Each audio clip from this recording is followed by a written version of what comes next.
Hello everyone, good evening. कस्तो हुनुहुन्छ तपाईहरु? तपाईहरु ठिकै हुनुहुन्छ होला?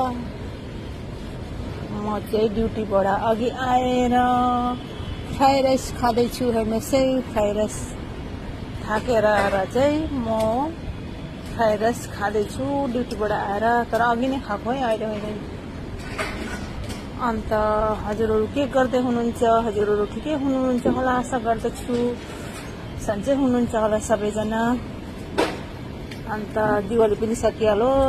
अहिले त सुनसान भइसकेको छ है साथीहरू। सबैतिर लाइटिङ पनि अलिक कम्ती हुन थाल्यो। लाइटिङ पनि छैन। मतलब लाइटिङ त छ, तर छठ पूजासम्म त लाइटिङ हुन्छ यहाँ चाहिँ पुरै। तर तपाईँहरूकोतिर त लाइटिङ हुँदैन होला। कतिजनाकोतिर चाहिँ, कतिजना त अफ भयो गरिहाल्छन् कतिजनाले त। अन्त दिवाली पनि सकियो, सुनसान भयो। अब नेपालीहरूको पर्व पनि सकियो है साथीहरू। कस्तो लाग्छ? अब एक साल पर्खिनु पर्छ है। 2026 मनाउँछ अब चाहिँ हाम्रो चाडबाड दसैँ दिवाली। अब त्यही पनि 2026 मा के कस्तो हुने हो। अन्त हजुरहरू सबै सन्चै हुनुहुन्छ र मेरो भ्युअर्स, मेरो फलोवर्स। हेर्नु चाहिँ म चाहिँ भोग लागेर आतेर खाँदैछु फ्राई राइस।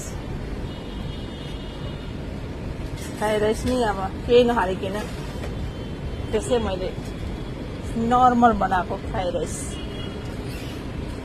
मिठो लाग्छ तर मलाई नर्मल फ्राई राइसहरू। त्यसै भात बनाएर फेरि फ्राई गरेर खान चाहिँ, त्यसरी मैले चाहिँ फ्राई राइस भनेको साथीहरू। अन्त हजुरहरूलाई कस्तो लाग्छ कमेन्टमा जनाउनुहोस्। मलाई त मिठो लाग्छ। जिराहरू मजाले पड्काउनुपर्छ, प्याजहरू हाल्नुपर्छ, सुक्खा खुर्सानीहरू हाल्नुपर्छ।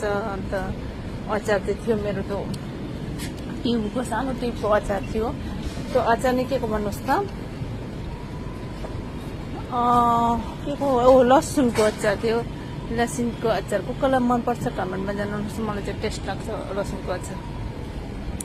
मलाई भोक लागेर चाहिँ आएर छिटो छिटो गरेर चाहिँ खाना चाहिँ मैले भात चाहिँ बनाएर गइरहेको थिएँ। त्यसैले फेरि फ्राई गरेको, फ्राई राइस गरेर बनाएर खाएको। अन्त सबै थोक हालेर त्यसमा गाजर साजर नि सबै थोक हालेर चाहिँ म चाहिँ फ्राई राइस बनाएर खाएको। हेर्नुहोस् कस्तो मिठो भएको छ है साथीहरू। तपाईँहरू पनि कहिले कहिले यसरी खानुहोस् है, दामी हुन्छ। अब ड्युटीबाट आउँदा कस्तो भोक लाग्छ त भन्नुहोस् त। किनकि बिहान त के जाति खाएर, कोही बेला बिस्कुट चियाहरू खाएर गएको हुन्छ, कोही बेला खाना त कसैले खाँदैन, भातहरू त खाँदैन। अन्त मैले सकेँ फ्राई राइस खाएर त हतार हतार गरेर। हेर्नुहोस् कस्तो दामी छ, हेर्नुहोस् त। यो तपाईँको लसुनको अचार हो कि कस्तो दामी छ। तर यो चाहिँ मैले घरबाटै ल्याएको थिएँ नि। यस्तो यस्तो प्याकेटमा पाउँछ, दामी रहेछ।